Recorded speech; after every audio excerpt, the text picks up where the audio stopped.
Ito na nga, pagkagaling namin sa Naga City, dumiretso kami dito sa isang kainan na bago daw ito, seafoods. Alam niyo naman, seafoods lover ako, kaya talagang pinuntahan namin ito.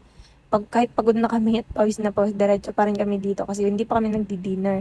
Napakalayo kasi ng biniyahin namin, kasama pa namin ang aming baby. Ayun ang kanyang mga menu. Papakita ko lang sa inyo kung gaano ka-cute at ka-instagrammable itong view dito sa seafood headquarters.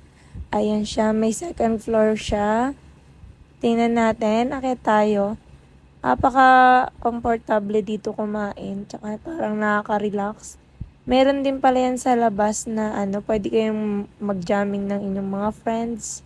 Ayan, nasa taas ako niyan. Pinicturean ko sila, nasa baba. Ayan, nakag-selfie pa ako para alam na nandun ako. Ayan.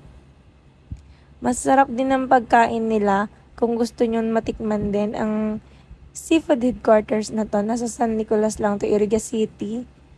Afford naman ang presyohan ng mga pagkain at masasarap naman. Sulit na sulit. Puntahan nyo na din to kung gusto nyo ng seafoods. Magmukbang kayo ng inyong mga friends and families. Napakaganda ng ambience niya. Kaya sugod na rin kayo, tikman nyo na rin yung mga pagkain dito. Thanks for watching. Bye!